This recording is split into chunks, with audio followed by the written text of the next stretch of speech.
C'est un plaisir d'accueillir Alexandre Pro, cofondateur et CEO de Conto. Bonsoir à tous. Bienvenue Alexandre. Conto, c'est la néobanque des entreprises et des indépendants.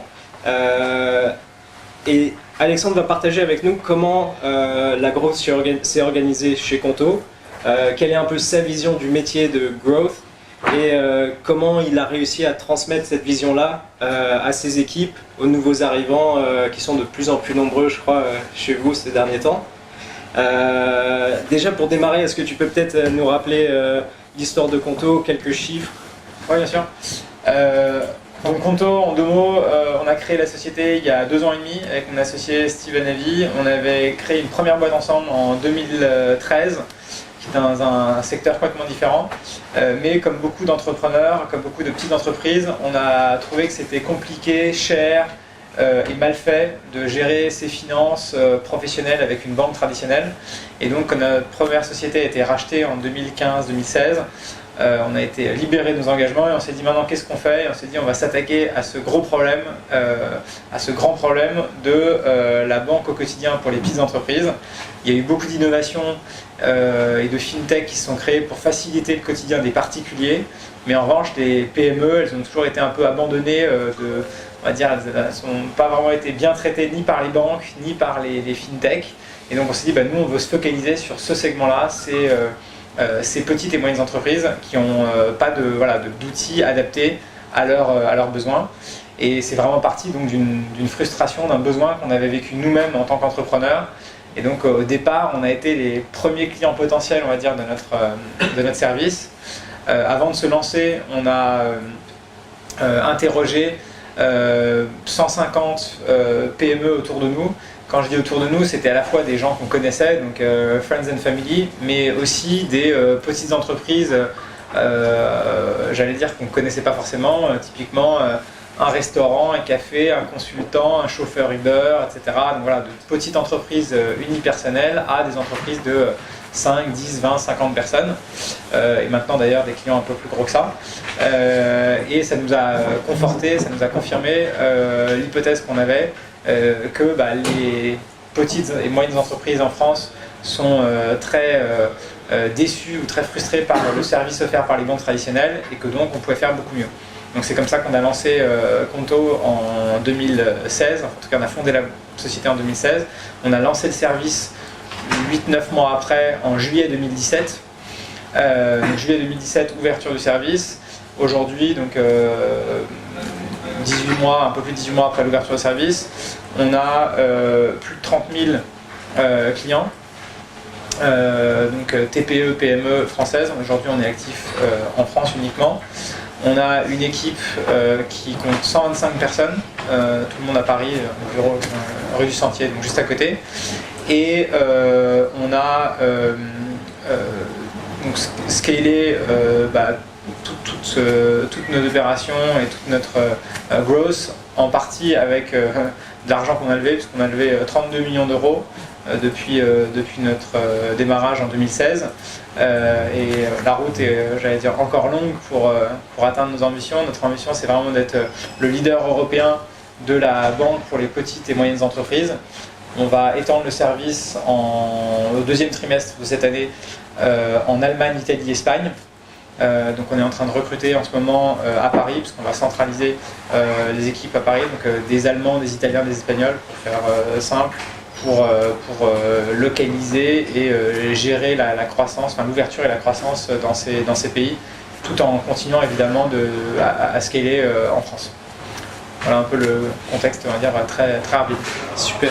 Et donc dans l'histoire de Conto, à quel moment est intervenu le premier recrutement growth et pourquoi à ce moment-là?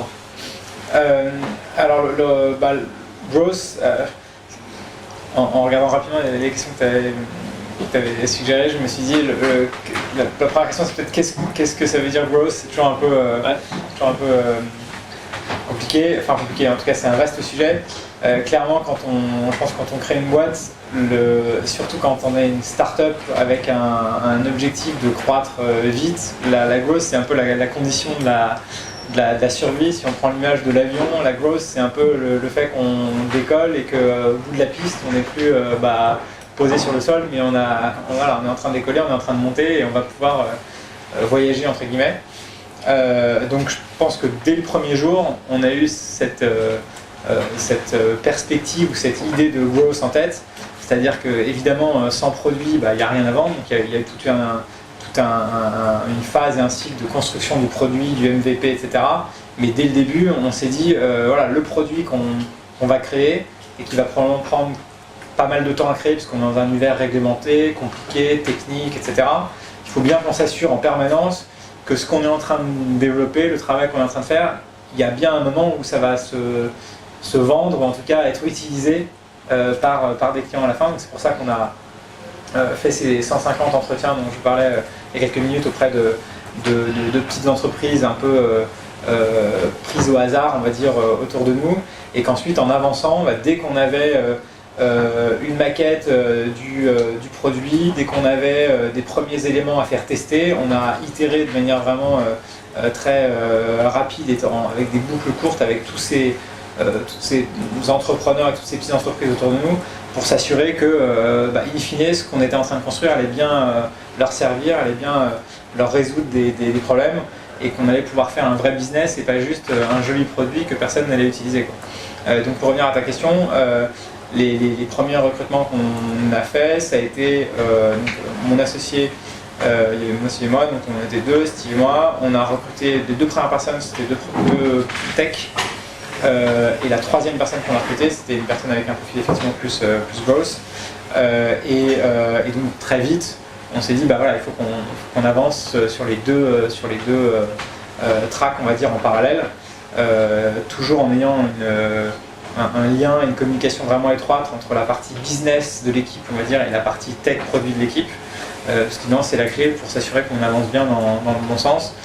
Aujourd'hui, peut-être juste pour vous donner une petite idée, sur les 125 personnes de l'équipe, il y a presque moitié-moitié, je crois qu'il y a 55 tech produits, et un peu plus, même 60 tech produits et 65 du coup personnes, on va dire, business.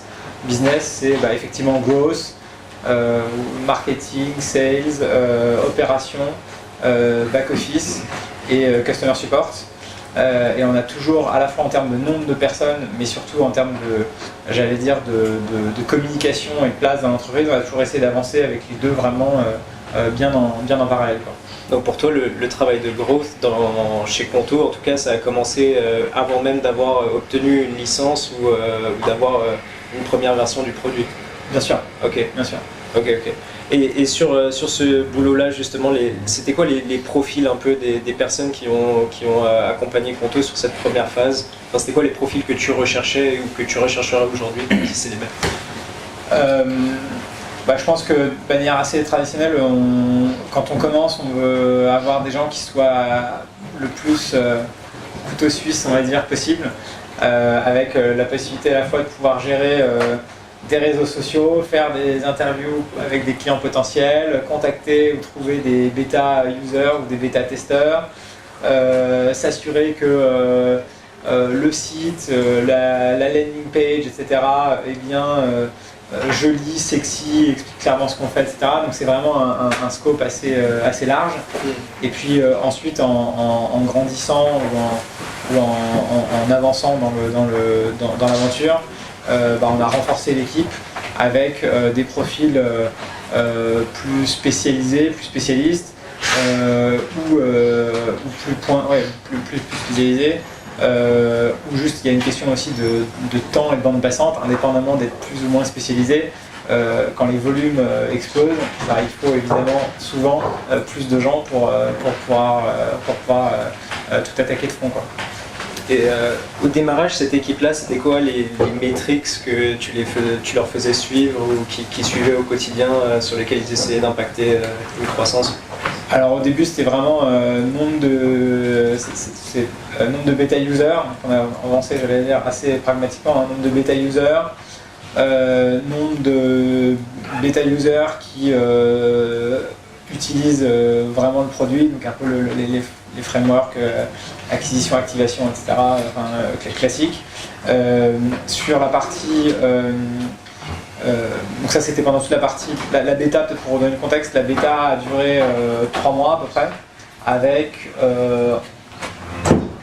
entre 150 et 200 sociétés. Alors là évidemment le tout challenge c'est que quand on dit à quelqu'un on crée une banque ou une néobanque pour les PME, est-ce que tu veux bien être bêta-testeur? Bon évidemment les gens ne sont pas forcément très chauds. Donc là c'est déjà un bon challenge d'avoir 200 clients ou 200 bêta-testeurs, parce que le but n'est pas juste qu'ils ouvrent un compte pour nous faire plaisir, entre guillemets, ça n'a pas trop d'intérêt. Le but c'était vraiment qu'ils utilisent le service, qu'ils fassent des virements, des prélèvements, qu'ils utilisent des cartes, etc. Et je ne vais pas vous cacher qu'au début on a eu des bugs, donc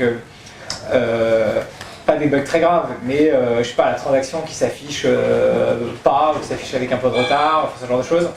Et donc ça peut être un peu compliqué à gérer. Donc au début je pense que ce que d'ailleurs on aurait pu mieux faire, c'est qu'il ne faut pas se précipiter et il faut être très clair sur ce qu'on va faire avec la bêta. Donc si la bêta c'est pour tester et probablement corriger des bugs, ou en tout cas améliorer les choses qui semblent importantes pour les clients, il ne faut pas vendre la bêta comme un truc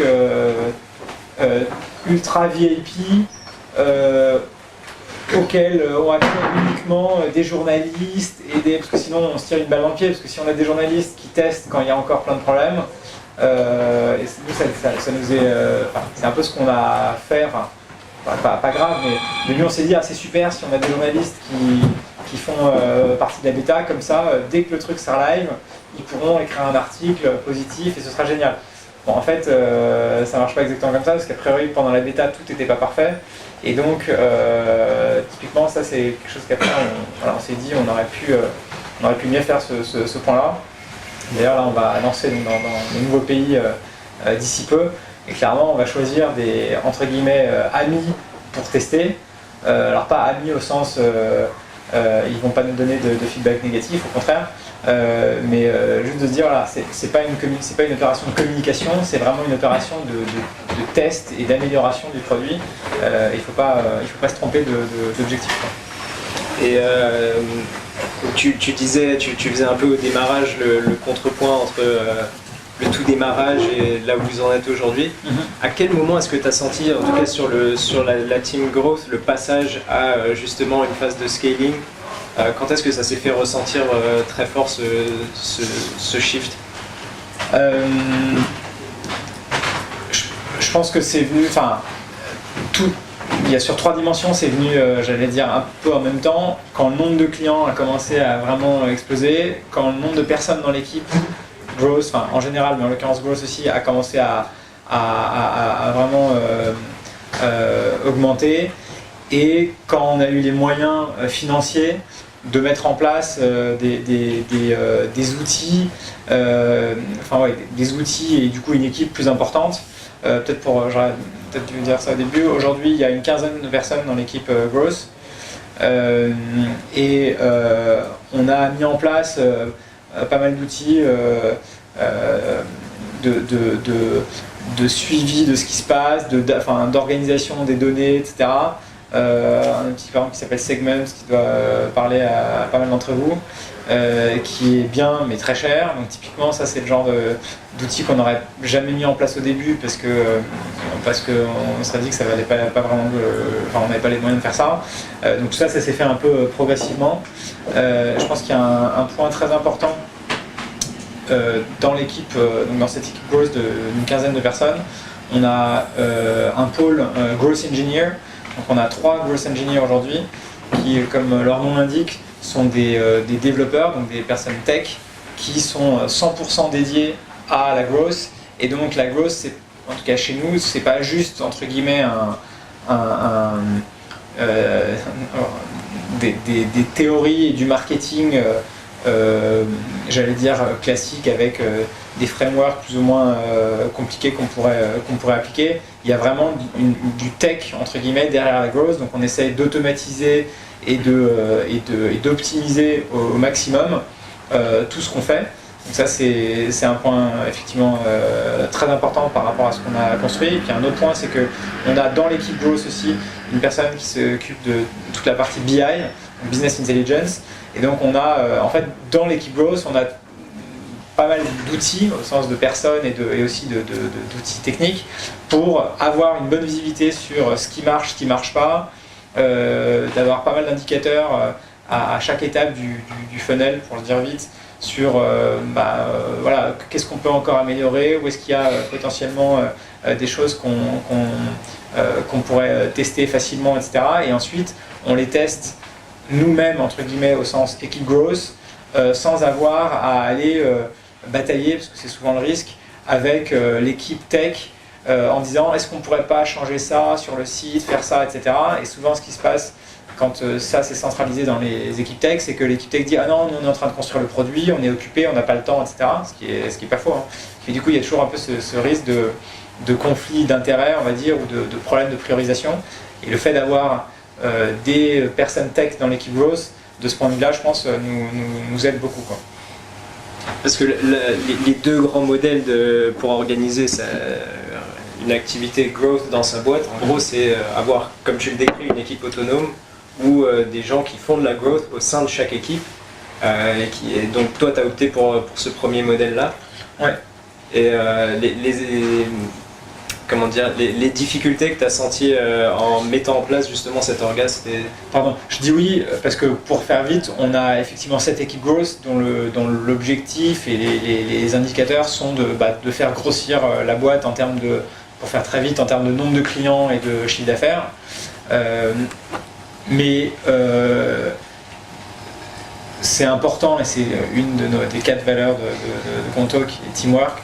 C'est un peu galvaudé mais c'est vrai, c'est vraiment que tout le monde ait bien en tête les objectifs de la boîte et globalement les objectifs de la boîte sont les objectifs de growth. C'est-à-dire que l'objectif c'est de grossir, d'avoir plus de clients, plus de chiffre d'affaires, évidemment d'avoir des clients contents, enfin satisfaits, d'avoir un très bon NPS, etc.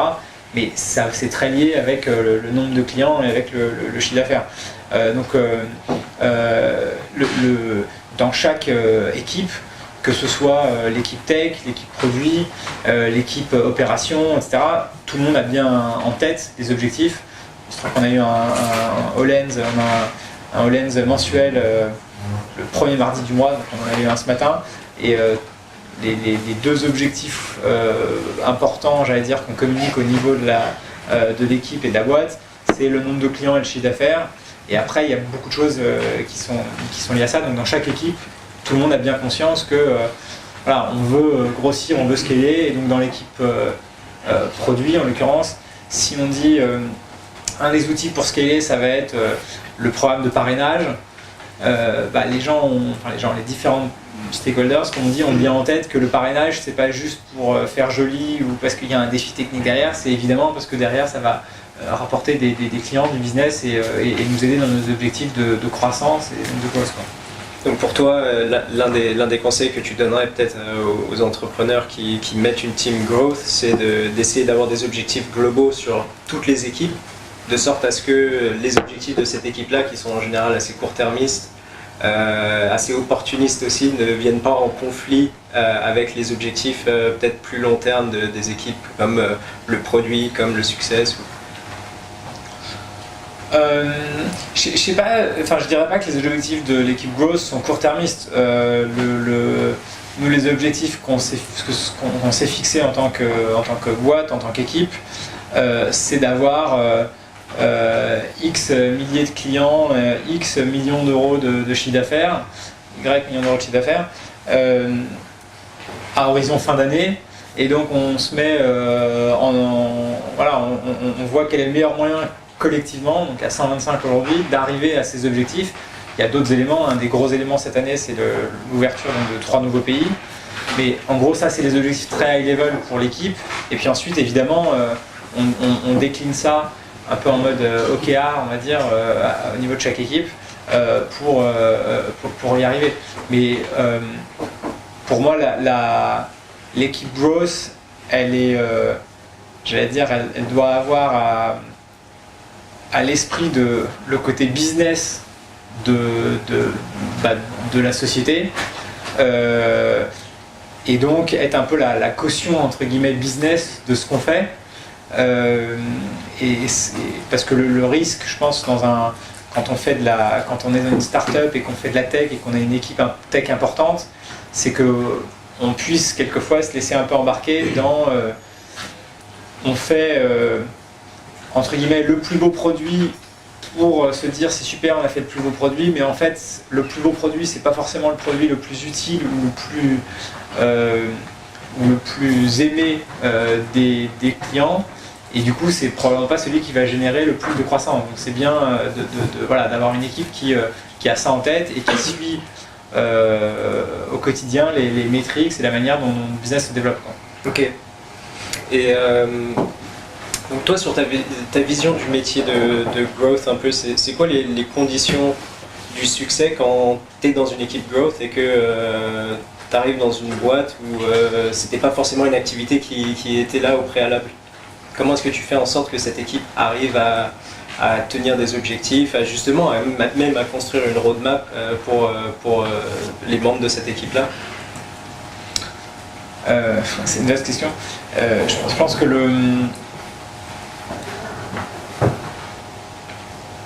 que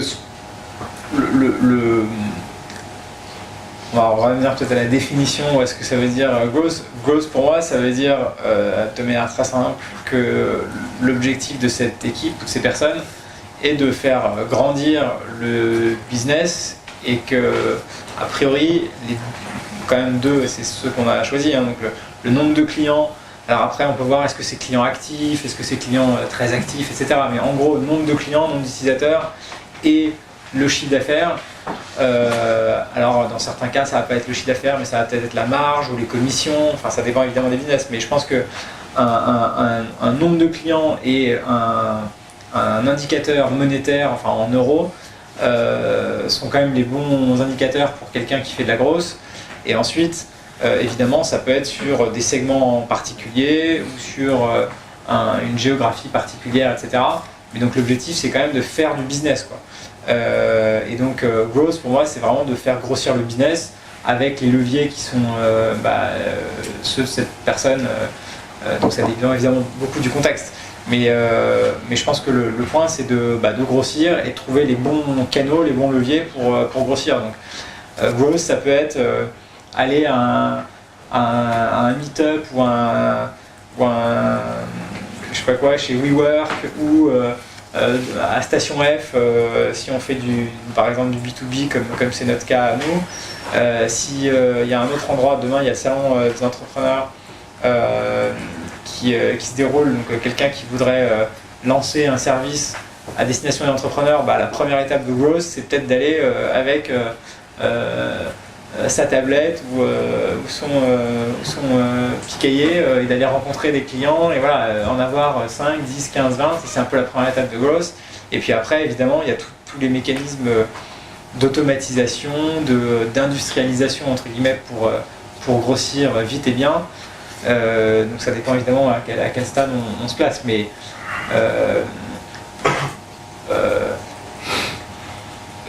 pour moi, growth, c'est un mix de bizdev, marketing, tech, et donc c'est vraiment le couteau suisse pour faire grossir un business online, online ou mobile. Et donc ça dépend évidemment pas mal du contexte et du stade de développement, quoi. Mais du coup, de ce que tu dis, moi ce que j'en déduis, c'est aujourd'hui un entrepreneur qui vient te voir pour un conseil, qui est en train de monter sa boîte. Ouais. Clairement, tu lui dirais, l'un des premiers trucs à considérer, c'est d'avoir une personne justement dédiée sur ce métier-là. Oui, alors traditionnellement, enfin je sais pas, les couples de fondateurs, souvent on dit c'est super s'il y a un tech guy et un business guy ou un hustler comme les Américains disent souvent.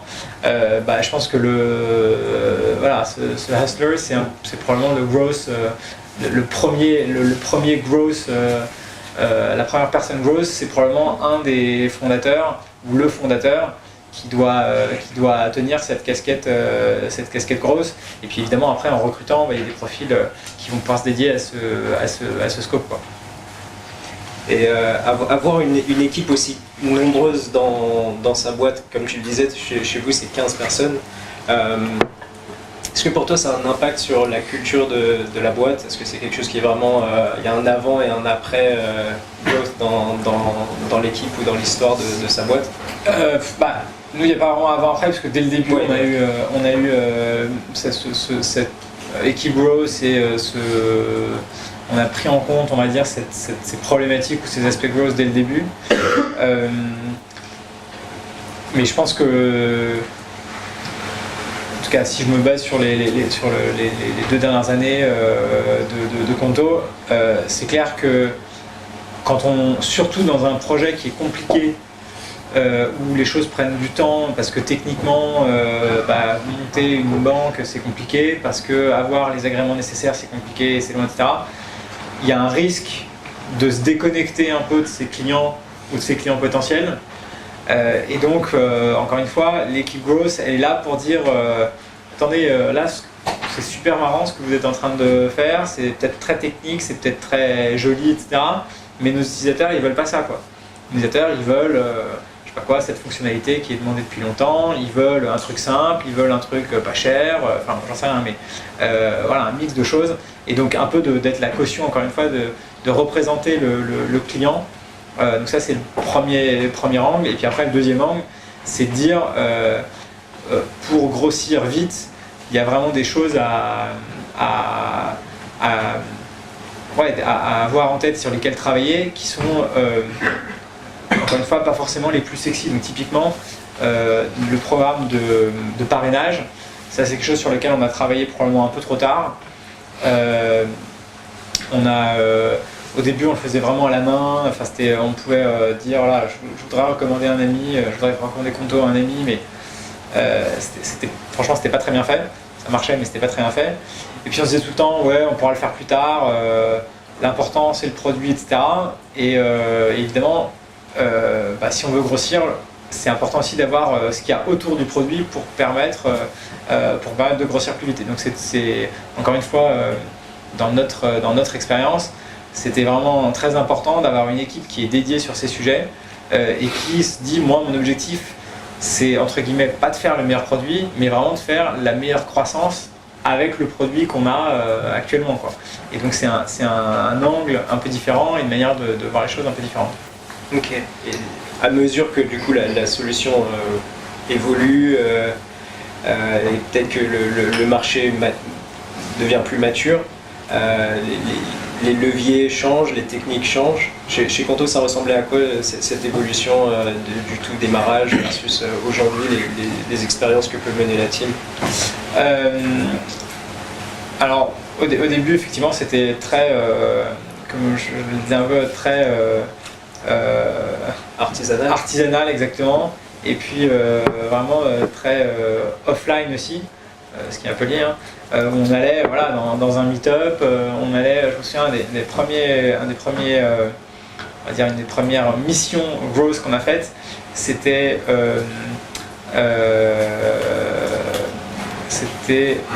on avait été donc chez WeWork, on s'était posté un peu à la rue Lafayette, là, à la sortie de WeWork, et on demandait à des gens est-ce que vous êtes content de votre banque, comment on peut améliorer, etc.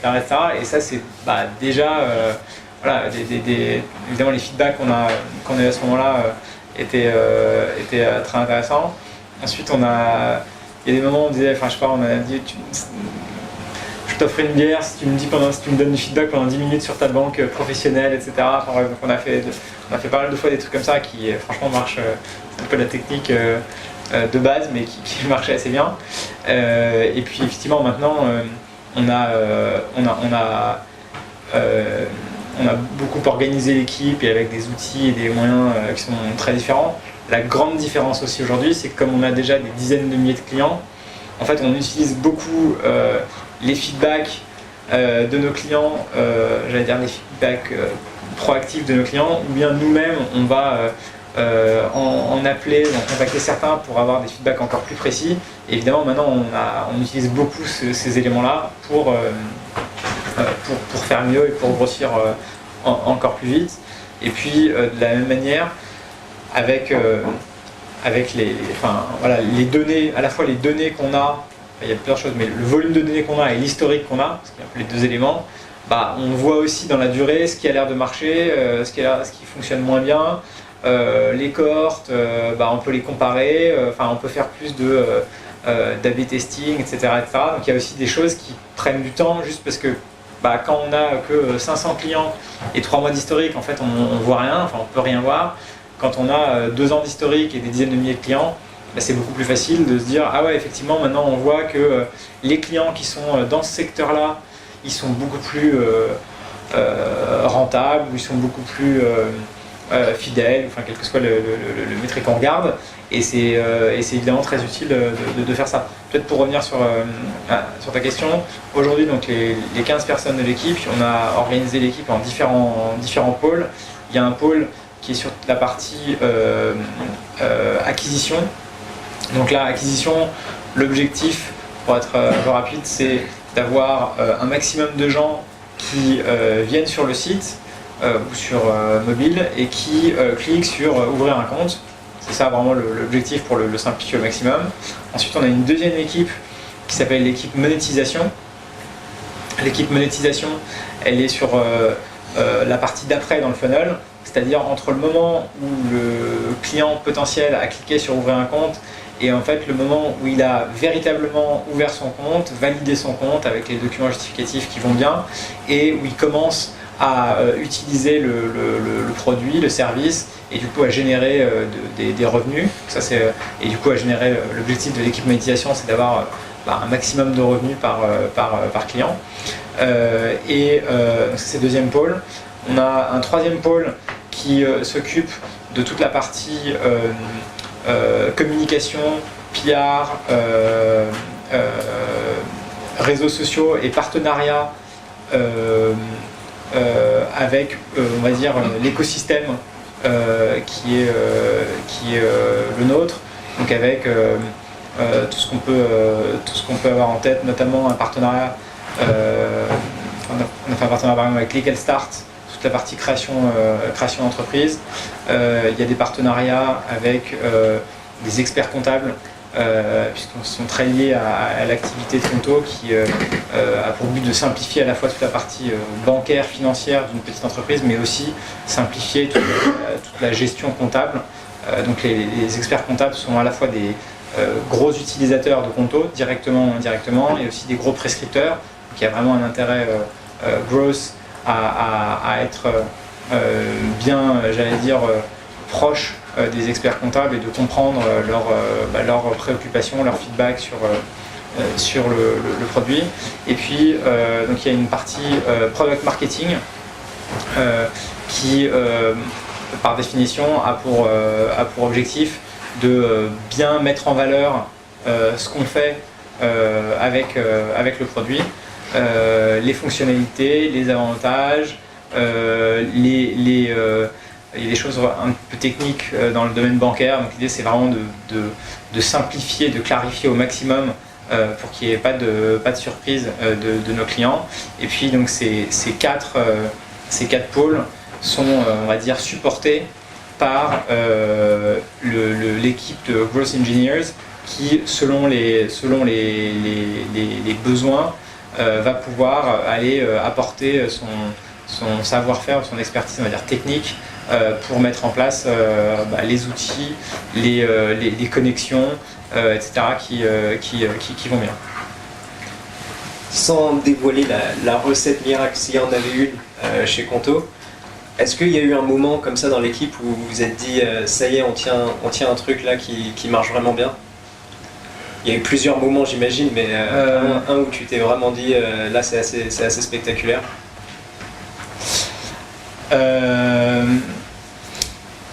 Franchement, quand on a créé la boîte, je m'étais dit le jour où on aura 100 nouveaux clients par jour, ouais. Ce sera vraiment, parce qu'encore une fois on est en B2B, donc on parle quand même de gens qui ouvrent un compte en banque, alors même si techniquement on n'est pas une banque, on est un établissement de paiement, je pourrais revenir dessus s'il y a des questions, mais je me suis dit 100 comptes par jour, c'est quand même, et donc le jour où on a dépassé ce cap, je me suis dit ah ouais, en fait là c'est le truc dont je m'étais dit si on fait ça c'est vraiment bien, et en fait on y est arrivé en pas très longtemps. Donc effectivement là je me suis dit on on a atteint un cap qui montre qu'il y a vraiment un besoin, vraiment une frustration à laquelle on répond bien, et donc il y a potentiellement pas trop de limites à faire quelque chose de vraiment très gros en France, et puis donc ça c'était déjà il y a quelques temps, et puis maintenant en Europe, puisque c'est l'objectif pour cette année. Je poserai peut-être une dernière question avant de voir s'il y a des questions dans la salle. Mais tu parlais de cette organisation que vous avez mis en place dans l'équipe. Pour toi, quand tu regardes là sur l'année à venir et voir plus loin, c'est quoi les prochaines itérations qui auront lieu dans cette équipe growth, les prochains gros passages dans cette phase de scaling de 1 à 15, puis au-delà dans cette équipe? Ouais, c'est une bonne question. Peut-être pour revenir sur ce que je disais juste avant, le fait d'avoir constitué des pôles, donc les 4 pôles dont je parlais, ou 5 pôles avec vos ingénieurs, ça c'est quelque chose d'assez récent. Et évidemment, on a fait pour pouvoir organiser et structurer l'équipe. Au début, c'était une équipe grosse avec différentes personnes sur différents sujets, très flat, avec tout le monde qui parlait un peu avec tout le monde. Et évidemment, en étant 15 dans l'équipe, on voit que ça devient plus compliqué de faire ça. On ne sait plus exactement qui travaille sur quoi, etc. Donc on a dû structurer l'équipe comme on l'a fait. Prochaine étape, c'est notamment d'ajuster ou de prendre en compte l'expansion internationale pour l'organisation.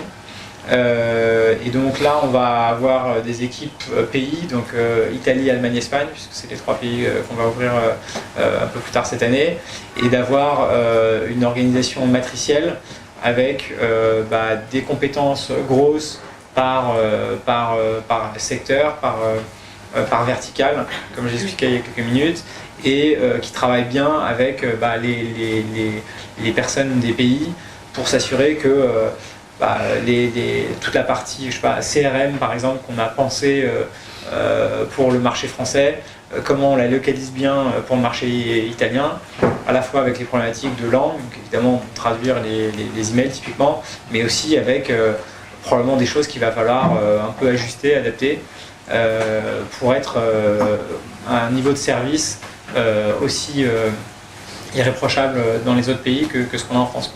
Ok. Est-ce qu'il y a des questions parmi vous, des gens qui veulent rebondir? Ouais, vas-y. Bonjour, je suis un client de Conto. Vous avez beaucoup parlé de l'organisation en interne, en termes d'équipe. Quel est, on va dire, l'arsenal d'outils que vous avez mis en place et comment ça a évolué au fur et à mesure? Vous avez parlé de segments, je crois, mais peut-être qu'il y a d'autres outils qui sont utiles aussi. Déjà, félicitations, merci d'être client, j'espère que tout ça va bien. Je serais ravi d'avoir des feedbacks positifs ou négatifs. Les outils qu'on a mis en place, alors on les a mis en place effectivement assez progressivement.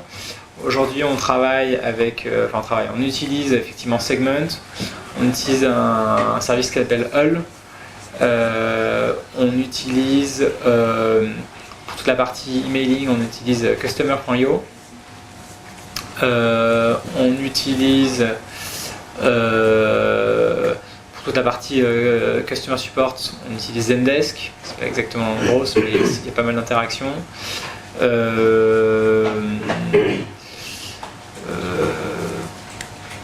Qu'est-ce que j'oublie? On utilise Salesforce pour une partie de notre activité. Peut-être c'est un point utile à préciser. La très grande majorité de nos clients, ils ouvrent un compte eux-mêmes directement sur le site ou sur l'application mobile. Pour une petite partie de nos clients, notamment les plus gros, ils demandent à être contactés, ou bien c'est des clients qu'on peut essayer de démarcher proactivement. Et donc là, il y a une interaction avec une équipe sales, mais qui est toute petite, il y a 2 personnes. Donc c'est vraiment très petit, c'est vraiment une toute petite minorité de nos clients. Et ces clients-là en gros tout ça est géré avec Salesforce. Mais la très très grande majorité de nos clients, c'est hors Salesforce.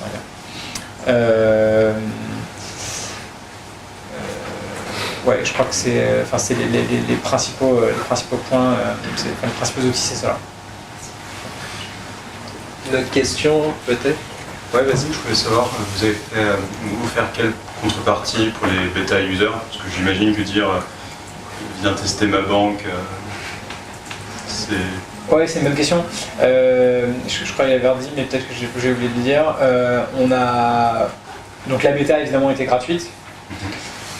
Et ensuite, à la fin de la bêta, on leur a dit que pendant un an, ça allait être gratuit pour eux. Donc ça, c'était pour les 150 ou 200 bêta users. Et ensuite, on l'a fait petit à petit, c'est-à-dire que eux, ils ont eu un an, enfin même 15 mois, parce que la bêta durait 3 mois, donc ils ont eu 15 mois gratuits. Ensuite, quand on a lancé, on a dit que ceux qui s'inscrivaient, on a lancé le 4 juillet 2017. Je crois que tous ceux qui sont inscrits jusqu'au 1er septembre, donc pendant l'été, on leur a dit qu'ils auraient, je sais plus, 3 ou 5 mois, franchement je sais plus exactement, mais 3 ou 5 mois gratuits, genre quasiment jusqu'à la fin 2017. Et après on est passé sur le modèle actuel qui est sans engagement avec le premier mois gratuit. Et donc là c'est ce qu'on utilise depuis un peu plus d'un an. Et là par exemple pour le lancement en Allemagne, Italie, Espagne, je pense qu'on va faire la même chose. On va demander à une centaine de bêta users, de clients bêta, de tester le produit en échange d'un produit gratuit pendant un an, quoi. Et puis voilà, et c'est franchement on n'a pas trouvé mieux à mon avis que cette solution. Parce que quand même au début les clients, les bêta users, bêta testeurs, ils travaillent évidemment un peu pour eux. Donc je pense que c'est plutôt de bonne guerre de leur dire que ça va être gratuit pendant quelques temps pour eux, quoi. Vas-y, je t'en prie. Moi j'avais une question sur l'aspect réglementaire, justement tu as évoqué tout à l'heure le sujet des agréments. Comment est-ce que vous avez fait pour aller chercher justement ces agréments? Quels sont les leviers que vous avez actionnés? Et aussi une question par rapport à la finance traditionnelle, comment Conto se positionne par rapport aux nouvelles technologies? Est-ce qu'il y a une offre qui est pensée par rapport à ça? Ou est-ce que du fait qu'on soit sur de la segmentation de PME, on n'est pas forcément sur cette voie-là et on reste plutôt sur de la finance tradie en fait? Ça veut dire quoi, nouvelle technologie exactement? Je pense notamment à la blockchain ou ce genre. D'accord. Alors sur la première question, on s'est dit très clairement au début, on n'a pas du tout envie de passer 1 an, 2 ans, 3 ans à travailler sur des questions réglementaires et administratives sans avoir de premiers clients, sans avoir de produits, etc. Et donc on a tout de suite cherché un moyen de pouvoir lancer rapidement sans forcément tout faire nous-mêmes. Donc c'est ce qui s'est passé. On a trouvé un partenaire qui est un établissement de paiement français qui s'appelle Trésor, avec lequel on s'est associé, on était leur premier client. Et donc on a lancé avec eux et grâce à eux on peut dire, le service relativement rapidement en étant techniquement ce qui s'appelle agent d'établissement de paiement. Donc on a utiliser entre guillemets leur agrément et leur système pour pouvoir lancer notre service. Et donc aujourd'hui par exemple, concrètement les clients Conto ont un BIC, donc le code banque de leur IBAN qui commence par TRZ et qui est un IBAN qui est généré et qui appartient, on va dire, réglementairement à Trésor. Alors pour les clients ça change pas grand chose. Et c'est plutôt dans le back-office que ça se joue. Mais donc c'est comme ça qu'on a fait pour gagner du temps. Et encore une fois, avec un peu l'objectif growth, de se dire là on veut s'assurer qu'on peut avoir 10 clients, 100 clients, 1000 clients rapidement. Et pour avoir 10 clients, 100 clients, 1000 clients rapidement, le mieux c'est de ne pas passer 2 ans à discuter avec le régulateur, à essayer de tout construire nous-mêmes, etc. Donc ça c'est comme ça qu'on a commencé, mais on avait évidemment en tête un jour devenir nous-mêmes établissement agréé et de pouvoir entre guillemets voler de notre propre aile. Donc c'est ce qu'on a fait en 2017-2018. On a eu notre agrément d'établissement de paiement avec tous les services possibles qui étaient disponibles. Donc en juin 2018.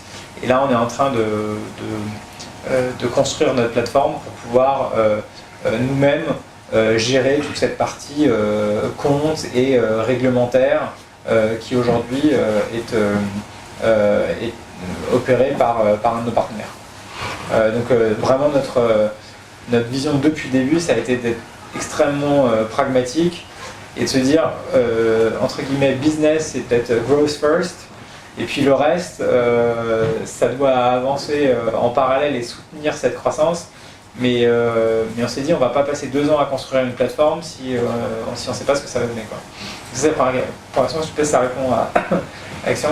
Et une deuxième question sur les technologies, notamment blockchain. Je ne suis pas un expert de la blockchain. Souvent, on pense que fintech égale blockchain et que donc je vais dire des choses extrêmement techniques sur la blockchain. Franchement, je vous rassure, ça ne va pas être le cas. Mais donc, ouais, non, sur la blockchain, je pense qu'il y a plein d'applications possibles de la blockchain, et notamment évidemment dans la finance. Nous, on n'est pas du tout, j'allais dire, sur ce créneau-là, en tout cas pour l'instant. Nous, ce qu'on voit, c'est qu'il y a 4 millions de PME en France, enfin TPE-PME en France, qui sont très mal servis par leurs banques traditionnelles et qui veulent être bien servis par nous, parce qu'on est là. Mais il n'est pas vraiment de question de blockchain, il n'est pas vraiment question de choses entre guillemets très compliquées. Il est question de faire le bon service au bon prix, etc. Donc, je suis assez fan de pizza. Petite métaphore, la pizza, quand on veut une bonne pizza, en gros il faut que la pâte soit bonne, les ingrédients soient bons, qu'elle soit bien chaude quand elle arrive, si possible que le cadre soit sympa et qu'elle soit au bon prix, quoi. Donc là, je vais pas dire qu'on fait la pizza de la banque, mais un peu. Mon point, c'est que nos clients, ils cherchent pas de choses extravagantes, en fait ils cherchent juste un service bien fait, simple, pratique, transparent, avec un bon support client quand ils ont une question. Et en fait, on ne fait entre guillemets que ça, quoi. Et sauf que comme les banques traditionnelles font pas du tout ça, c'est ça qui nous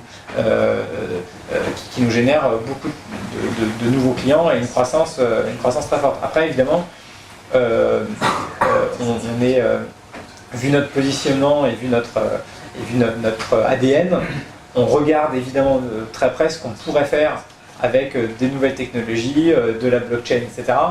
Mais pour être très honnête, pour l'instant, on ne va pas utiliser la blockchain pour développer une fonctionnalité très précise dans le produit. En revanche, pour donner une petite anecdote, c'est vrai qu'il y a beaucoup de banques traditionnelles qui refusent des sociétés qui en gros ont le mot blockchain quelque part dans leur entourage ou Bitcoin. Nous, aujourd'hui, toutes les ouvertures de compte doivent être validées ou co-validées par notre partenaire Trésor, donc on ne peut pas encore exactement faire, j'allais dire, ce qu'on veut en termes d'ouverture de compte, mais notre objectif à assez court terme, c'est de pouvoir accueillir sur Conto des gens qui travaillent autour de la blockchain ou du Bitcoin, et de ne pas traiter ce secteur ou ce segment d'entreprise comme la peste des entreprises, ou comme ça peut être parfois le cas dans les banques traditionnelles. Donc, voilà, donc on ne va pas énormément utiliser à très court terme la blockchain. En revanche, on est ravi d'avoir des clients qui utilisent la blockchain, qui travaillent dans le Bitcoin, parce que voilà, c'est clairement un secteur très innovant où il y a plein de choses à faire, et on est ravi d'avoir les entrepreneurs et les entreprises,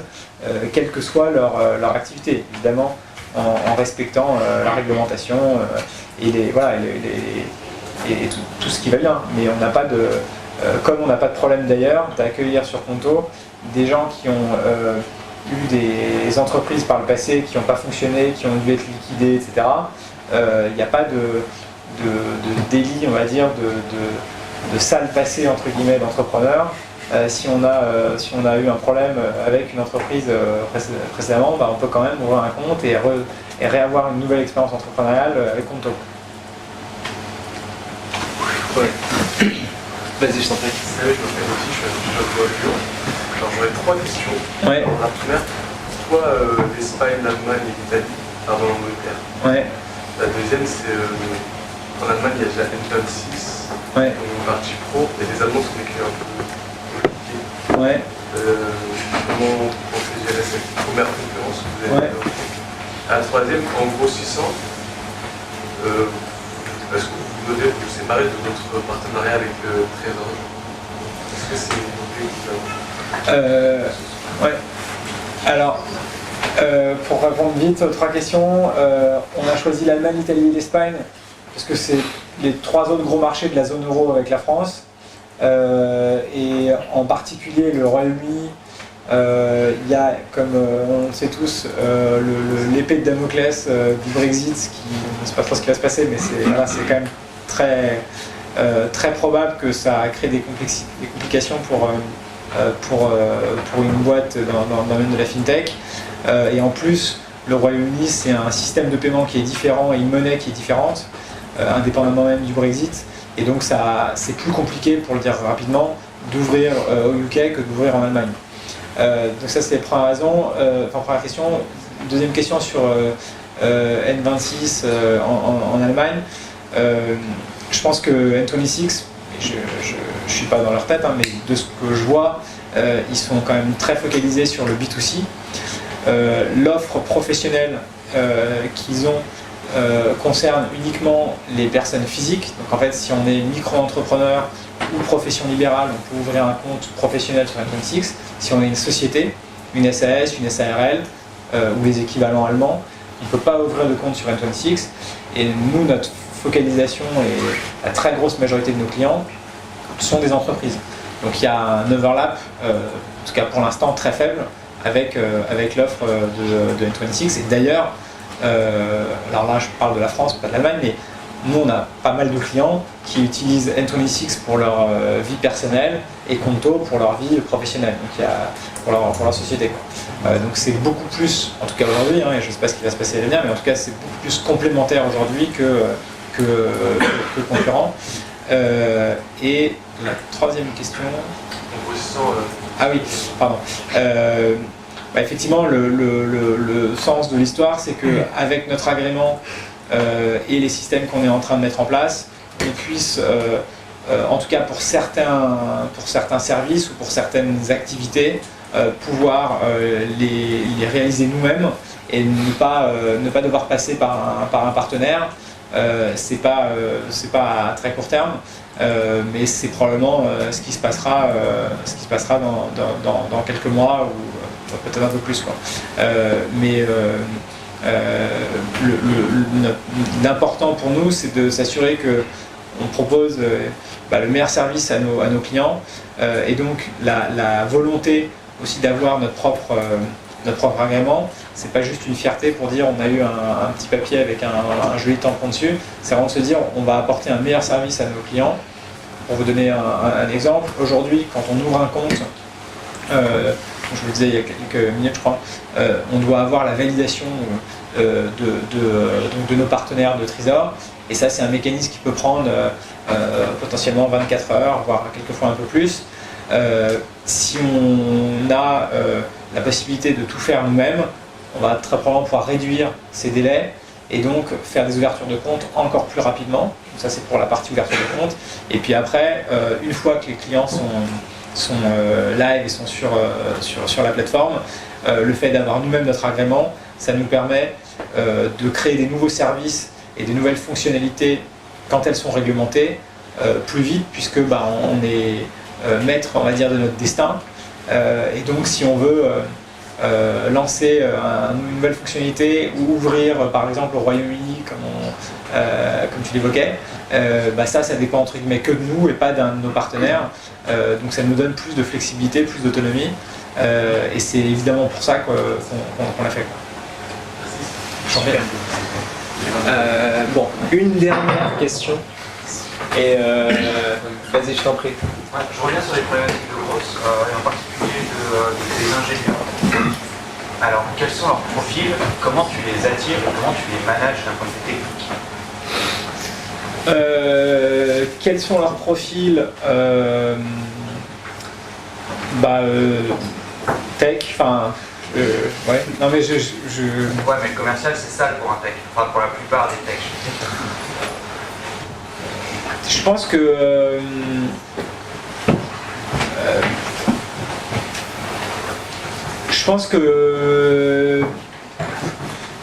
que c'est très lié à l'équipe et au fait que l'idée d'être la personne tech, puisqu'au début on a commencé par une personne évidemment, qui va permettre de grossir et au business de devenir plus important, et du coup à cette personne d'être complètement clé dans la croissance de la société, alors que dans l'équipe tech il y avait déjà à l'époque, je n'ai plus le chiffre exact, mais je sais pas, une vingtaine de personnes. En gros c'est d'être voilà, la personne qui permet de grossir, alors que sinon c'est une personne parmi 20 dans l'équipe tech. Donc évidemment c'est pas forcément un discours ou un positionnement qui convient à tout le monde, mais en l'occurrence Julien chez nous qui était le premier gross engineer et qui s'occupe de cette équipe maintenant, c'est je pense un discours, une mission et un rôle qu'il a trouvé intéressant d'avoir, peut-être justement parce qu'il n'avait pas envie, je ne vais pas parler de sa place, mais il n'avait pas envie d'être uniquement, on va dire, avec la vision tech sans avoir ce qui se passe sur le business, et qu'il avait un peu un appétit de comprendre les aspects croissance et développement du business, et que là c'est exactement le bon rôle pour lui, parce que il est growth et engineer quoi. Et je pense que ensuite, une fois qu'on a une personne qui a ce profil-là, c'est de recruter, c'est entre guillemets plus facile une fois qu'on a une première personne. En plus, il a quelques années d'expérience, donc il a pu recruter des gens un peu plus juniors qu'il est en train de former justement à ce côté hybride, à la fois technique, mais comprenant bien les enjeux de croissance et business. Et je pense que c'est assez sympa et sexy comme job d'avoir ces deux composantes, surtout dans une boîte qui croît très fortement comme Conto. Merci à vous.